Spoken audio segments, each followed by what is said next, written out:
उसके दिन बड़े ही मजे से कट रहे थे, लेकिन उसका उस शहर में कोई ऐसा नहीं था जिसे वह अपना कह सके या अपने मन की बात किसी से कर सके। 12 घंटों की मशक्कत के बाद थक कर चूर हुआ अनिकेत जब घर आता था तो घर पर कोई ऐसा नहीं था जो उसे खाना बनाकर खिला दे, इसलिए वह अक्सर बाहर से खाकर आया करता और साथ ही शराब की बोतलें ले आता, फिर पीकर टुन्न हो जाता और सुबह तक बेसुध पड़ा रहता। लेकिन अपनी जिंदगी से वह लगभग ऊब चुका था। उसकी चाहत थी कि कोई तो उसे ऐसा मिले जो उसके घर आने के बाद उसके लिए खाना बनाकर रखे और बड़े ही प्यार से खाना खिलाए और उसके पेट की भूख के साथ साथ उसकी बाकी की जरूरतों को भी पूरा करे। वह अगर चाहता तो उसकी ये ख्वाहिश पूरी हो सकती थी, क्योंकि गांव में रहने वाले चाचा चाची ने कई रिश्ते लाए, लेकिन वह किसी गांव की साधारण सी दिखने वाली लड़की से शादी नहीं करना चाहता था। उसकी तमन्ना थी कि उसकी पत्नी एक मॉडर्न लड़की हो जो छोटे छोटे कपड़े पहनने वाली हो, जिसकी रेशमी जुल्फें उसके कंधों पर लहराए। वो एक बिंदास कम कपड़े पहनकर अपने शरीर की नुमाइश कर अपने जलवे दिखाने वाली लड़की हो, जिसे देख वह हमेशा ही तरोताजा अनुभव करे। और अगर वो लड़की उसके साथ सड़क पर चले तो बाकी के मर्द उसे देख आहें भरते रह जाएं और वो उस खूबसूरत बाला पर एकाधिकार रखकर दूसरों को ईर्ष्या महसूस करवाए। अनिकेत की ख्वाहिश पर खरी उतरने वाली ऐसी लड़की इस जमाने में तो मिलनी मुश्किल थी, जो ऐसे लटके झटके दिखाने वाली मनचली तितली होने के साथ ही एकदम घरेलू भी हो, जो उसके लिए खाना पकाकर उसका इंतजार करे। उसके चाचा चाची ने उसे लाख समझाया, देख बेटा, हमारी बात मान ले, तू जैसा चाहता है वैसी लड़की मिलना बहुत ही मुश्किल है। हम जो लड़की तुम्हें बता रहे हैं उसमें इतने सारे लटके झटके तो नहीं हैं, लेकिन वो बेहद ही सुंदर और सुशील है, साथ ही तेरी सारी जरूरतों के लिए पर्याप्त है। शादी की भी एक उम्र होती है, एक बार समय निकल गया तो सारी उम्र कुंवारा ही रह जाएगा।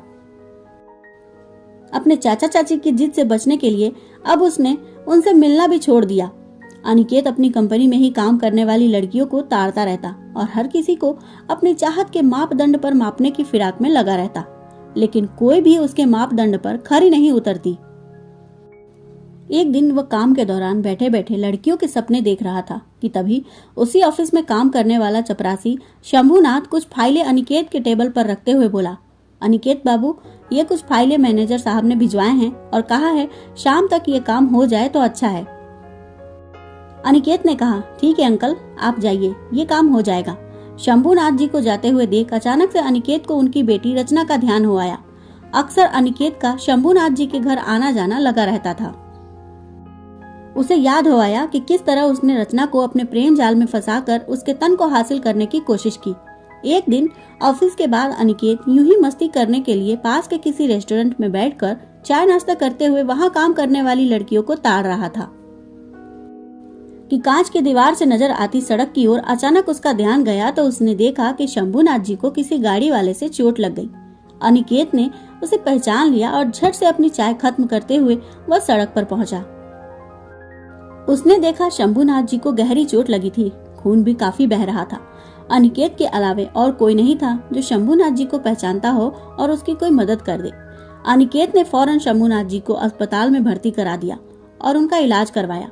डॉक्टर ने बताया कि उनके पैर की हड्डी टूट चुकी है और उन्हें अच्छी तरह जुड़ने में लगभग 6 महीने लग जाएंगे। इन्हीं दिनों शंभूनाथ जी के एक्सीडेंट की वजह से ही उसे पता चला कि उसकी एक जवान बेटी भी है। बस फिर क्या था, जब तक शंभूनाथ जी अस्पताल में रहे वह किसी न किसी बहाने शंभूनाथ जी के घर चला जाता। वहां वह रचना को अपनी ओर आकर्षित करने के लिए अनेकों इधर उधर की बातें और हंसी मजाक करने लगा। कभी कभी तो उसके घर के कामों में भी हाथ बटाने लगा था। इस दौरान वह रचना के अंगों को निहारता रहता। उसके शरीर के अंगों की एक एक कसावट की चुभन को वो महसूस करना चाहता था। अब शंभूनाथ जी अपने घर आ चुके थे, लेकिन डॉक्टर के कहे अनुसार उन्हें बिस्तर पर ही रहना था, जिसका लाभ उठाकर अनिकेत रचना को अपने वश में करने के लिए सारे हथकंडे अपनाने लगा। वह शंभूनाथ जी के लिए दवाइयां और फल सब्जियां लाया करता, जिस कारण उन्हें और उनकी बेटी को किसी परेशानी का सामना नहीं करना पड़ा। आखिर रचना अनिकेत की अच्छाइयों की परीक्षा कब तक लेती, और एक दिन वो मोम की भांति पिघल ही गई। अनिकेत ने रचना की आंखों में उसके प्रति उत्पन्न आसक्ति को पहचान लिया और अपने मन की बात बोल दी। रचना ने भी उसके प्रेम प्रस्ताव को स्वीकार कर लिया। इस तरह धीरे धीरे अनिकेत के कदम बहकने लगे और एक दिन किचन में काम करते हुए उसने रचना को अपनी मजबूत बाहों में जकड़ लिया और उसे अपना शिकार बनाने को तत्पर हो उठा। इससे पहले कि रचना के कदम बहकते, वो संभल गई और अनिकेत को एक तरफ धकेलते हुए बोली, अनिकेत बाबू, पहले मेरे पापा से हमारी शादी की बात कर लो और जल्दी से गाजे बाजे के साथ मुझे अपने घर ले चलो, फिर जो जी चाहे कर लेना। अभी बस इसी से काम चला लो, इससे ज्यादा मैं अभी कुछ नहीं देने वाली। रचना की बातों को सुनकर अनिकेत का सारा नशा उतर गया। उसने खुद को संभालते हुए रचना से कहा, ऐसा है क्या, इतना गुमान है तुम्हें अपनी खूबसूरती का? तो ठीक है, कोई बात नहीं। अब मैं तुम्हारे पापा से बात करने के बाद ही स्पर्श करूंगा।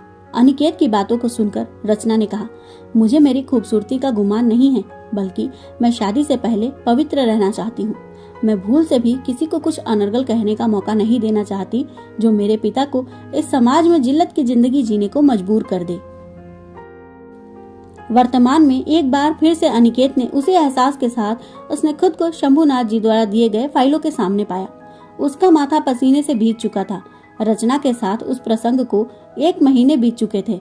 रचना को बहलाने और उससे पीछा छुड़ाने के लिए उस वक्त तो उसने किसी तरह उसकी हाँ में हाँ मिला दिया, लेकिन उसका मन ही जानता था कि उसे रचना में कोई दिलचस्पी नहीं थी, बल्कि उसे उसके शरीर की खूबसूरती में दिलचस्पी थी। अब उसने शंभुनाथ जी के घर आने जाने की बारंबारता को भी कम कर दिया था। कभी कभी शंभुनाथ जी के घर जाता तो रचना उसके पीछे पड़ जाती और कहती, अनिकेत, अब मुझसे ये दूरी नहीं सही जा रही है। मैं तुम्हारी बाहों में समाने को बेताब हो रही हूँ। अब तो तुम पहले की तरह मिलने भी नहीं आते हो। अनिकेत ने कहा, आजकल ऑफिस में काम का बहुत प्रेशर रहता है, इसलिए मैं नहीं आ पाता हूँ। जहाँ तक तुम्हारे पिता से हमारी शादी की बात करने की बात है, तो एक बार तुम्हारे पिता को ठीक हो जाने दो, फिर मौका देखकर मैं उनसे बात कर लूंगा। और मन ही मन सोचने लगा, कैसे भी अब इससे पीछा छूट जाए बस। ऐसी गंवार लड़की से शादी कौन करेगा? मुझे तो बस इसकी खूबसूरती हासिल करनी थी। इस बीच रचना से छुटकारा पाने के लिए अनिकेत ने स्वयं ही अपना ट्रांसफर दिल्ली के एक ब्रांच में करवा लिया। अनिकेत के इस नियत से बेखबर रचना उसके ट्रांसफर की बात को जानकर टूट जाती है और अनिकेत के सीने से लगकर फूट फूट कर रोने लगती है। अनिकेत उसे झूठा दिलासा देते हुए कहता है, रचना, तुम चिंता क्यों करती हो? मैं दिल्ली पहुंचकर पहले एक बार सब कुछ सेट कर लेता हूँ। एक अच्छा सा फ्लैट ले लेता हूँ, फिर तुम्हारे पिता से हमारी शादी की बात कर गाजे बाजे के साथ तुम्हें अपने साथ लेकर जाऊंगा। बस तुम थोड़ा धैर्य रखो, सब ठीक हो जाएगा। रचना ने भीगी आंखों से अनिकेत को विदा किया। कुछ ही दिनों में अनिकेत अपनी कंपनी के दिल्ली वाले ब्रांच में था। उसके जाते ही एक दिन कंपनी में एक नई लड़की नियुक्त हुई। इत्तेफाक से वो लड़की सुलभा अनिकेत के काम में असिस्ट करने के लिए ही नियुक्त हुई थी, जिस कारण हमेशा वह अनिकेत के आसपास ही रहती थी। वह कई बार नजरें बचाए सुलभा को ऊपर से नीचे तक ताड़ जाता। सुलभा अनिकेत की चाहत के अनुसार एक बिंदास और बेबाक लड़की थी। वह ऑफिस में भी बड़े ही छोटे छोटे कपड़े पहनकर आती। उसका यौवन अनिकेत को ललचाता था। मौका देखकर अनिकेत ने सुलभा के साथ नजदीकियां बढ़ानी शुरू कर दी। अनिकेत सफल हो गया और एक दिन सुलभा ने स्वयं को अनिकेत के हवाले कर दिया। दोनों ने एक दूसरे को अपना तन और मन समर्पित कर दिया और एक दिन शादी करने का फैसला किया। साथ ही सुलभा ने कहा, अनिकेत, मेरी इच्छा है कि शादी के बाद भी मैं जॉब करती रहूं। अनिकेत ने कहा, मुझे तुम्हारी नौकरी से कोई परेशानी नहीं है, लेकिन मेरी इच्छा है कि घर लौटने के बाद मुझे बना बनाया खाना मिले। मुझे न सिर्फ तुम्हारे जैसी सुंदर पत्नी की इच्छा थी, बल्कि एक अच्छे दोस्त की भी जरूरत थी, जो मेरे साथ मेरे हर काम में साथ दे।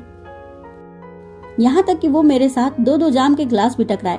इतना सुनते ही दोनों खिलखिलाकर हंस पड़े और फिर से एक दूसरे के साथ आनंद के सागर में डूबने उतरने लगे।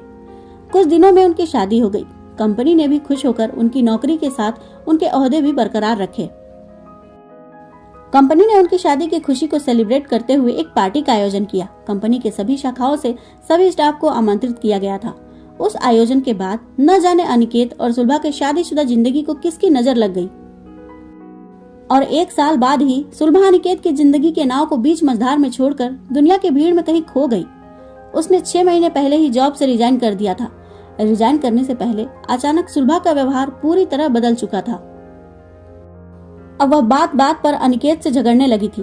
अनिकेत अपनी आंखों से सुलभा की बेवफाई देख चुका था, लेकिन फिर भी वह उसके गठीले शरीर की मादकता, चांद से चेहरे की खूबसूरती और नशीली आंखों को भूल नहीं पा रहा था।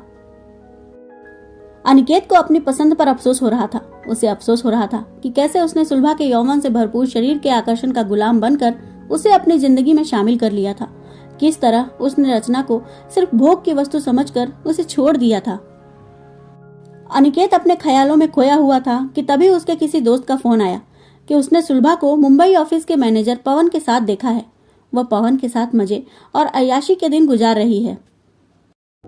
अनिकेत को सुलभा के इस हरकत पर बहुत गुस्सा आया। वह फौरन मुंबई पहुंचकर पवन के साथ सुलभा को रंगे हाथों पकड़ लिया।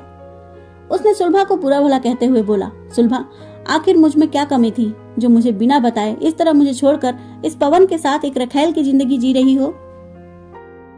अनिकेत का मुंह खुला का खुला रह गया जब सुलभा ने बिना कुछ कहे तलाक के कागजात उसके सामने रख दिए। अनिकेत की आंखों में पछतावे के आंसू छलक पड़े और उदास मन के साथ तलाक के पेपर पर साइन कर दिया। पेपर को हाथ में लेते ही सुलभा ने कहा, मैं ऐसी ही हूँ, मेरा तुमसे मन भर गया, मुझे तुमसे भी बड़ा बकरा मिल गया, इसलिए मैंने तुम्हें छोड़ दिया। कल कोई और मिल जाएगा, फिर मैं इसे भी छोड़ दूंगी। इस तरह एक अट्टहास के साथ सुलभा ने अनिकेत के मुंह पर दरवाजा बंद कर दिया। दुखी अनिकेत अपने दोस्त से विदा लेकर दिल्ली लौटने को प्रस्थान कर गया। मुंबई एयरपोर्ट जाते हुए अचानक उसकी नजर मुंबई ऑफिस से निकलते हुए रचना पर गई। उसने उसका पीछा किया। भीड़ भाड़ से दूर जाकर उसने रचना को पुकारा। रचना रुकी और फीकी मुस्कुराहट से उसका अभिवादन किया। अनिकेत ने रचना से पूछा, ये सब क्या है रचना? तुम्हारे पिताजी कहाँ हैं और तुम क्यों जॉब कर रही हो? इतना सुनते ही रचना की बड़ी बड़ी आंखों से आंसुओं की मोटी धार फूट पड़े। उसने खुद को संभाला और अपने आंसुओं को पोंछते हुए बोली, तुम्हारे जाने के बाद मैं पिताजी को संभाल नहीं पाई। बाद में पता चला कि दिल्ली जाकर तुमने शादी कर ली। इस दर्द को मैं बर्दाश्त नहीं कर पाई। मैंने खाना पीना छोड़ दिया। दिन रात तुम्हारे बारे में सोचते हुए मैं बहुत कमजोर हो गई। एक दिन घर में काम करते हुए चक्कर खाकर गिर गई। पिताजी के पैर की हड्डी अभी ठीक से जुड़ी भी नहीं थी। मुझे बचाने की कोशिश में वो पलंग से गिर पड़े। कई दिनों तक इलाज की कमी के कारण उन्हें सेप्टिक हो गया। उन्होंने अपने पैर खो दिए। इस तरह मेरे पिताजी अपाहिज हो गए। 2 जिंदगियों को जिंदा रखने के लिए रोटी की जरूरत पड़ती है। मैंने खुद को तुम्हारे प्यार के दलदल से बाहर निकाला और पापा की कंपनी में जाकर अपने पिताजी की हालत की दुहाई देकर अपने लिए कोई काम मांग लिया और किसी तरह खुद को और अपने पिता को खुश रखने की कोशिश कर रही हूँ। इतना सुनते ही अनिकेत को अपने किए का बहुत पछतावा हो रहा था। वह रचना के सामने घुटनों के बल गिरकर माफी मांगते हुए बोला, रचना, मुझे माफ कर दो। मेरी गलतियों के कारण तुम और तुम्हारे पिता को इस मुसीबत का सामना करना पड़ रहा है। मैंने उस वक्त सिर्फ तुम्हारे शरीर को पाना चाहा, अपनी लालसा के सामने तुम्हारी मोहब्बत को महत्व नहीं दिया। मैं मानता हूँ रचना कि भोग विलास के चक्कर में एक वक्त पर मैं तुम्हें ठुकरा कर चला गया था, लेकिन आज मेरी पत्नी सुलभा मुझे छोड़कर किसी और के पास जा चुकी है। तुम अभी तक कुंवारी हो, मैं भी अकेला हो गया हूँ। अब मैं तुम्हें अपनाना चाहता हूँ। रचना हैरानी से आंखें फाड़े अनिकेत का चेहरा देख रही थी। अनिकेत गिड़गिड़ाते हुए बोला, तुम कुछ तो बोलो। देखो, मुझे अपने किए की सजा मिल चुकी है। आज सुलभा को भी मेरी चाहत से कोई मतलब नहीं है। उसे मुझसे भी अधिक पैसे वाला मिल गया। जैसे कल मैंने तुम्हारी परवाह नहीं की थी, आज उसने भी मेरी परवाह नहीं की। बीती बातों को भूल जाओ। मैं अपनी गलती स्वीकार करता हूँ। मैं तुमसे शादी करने को तैयार हूँ। तुम मुझसे शादी कर लो। मैं तुम्हारे सारे दुख हर लूंगा। शादी के बाद तुम्हें और तुम्हारे पिता को अपने साथ दिल्ली लेकर चला जाऊंगा। तुम्हें इस तरह काम करने की जरूरत नहीं पड़ेगी। तुम्हें इस बदहाली की जिंदगी से मुक्ति मिल जाएगी। अनिकेत की बात सुनकर रचना ने अपना चेहरा दूसरी ओर घुमा लिया और शून्य में देखते हुए बोली, अनिकेत, मुझे सिर्फ एक बात बताओ कि अगर सुलभा ने तुम्हारा साथ नहीं छोड़ा होता तो क्या तुम कभी मेरे पास आते? नहीं ना? इसलिए मुझे मेरे हाल पर छोड़ दो। अनिकेत के पास रचना के सवाल का कोई जवाब नहीं था। वह कुछ नहीं बोल पाया। रचना वहां से अपने एक एक कदम से घर की दूरी को कम करती हुई चली गई और दूर घुटनों के बल बैठा अनिकेत उसे जाते हुए देखता ही रह गया जब तक वो उसके नजरों से ओझल नहीं हो गई।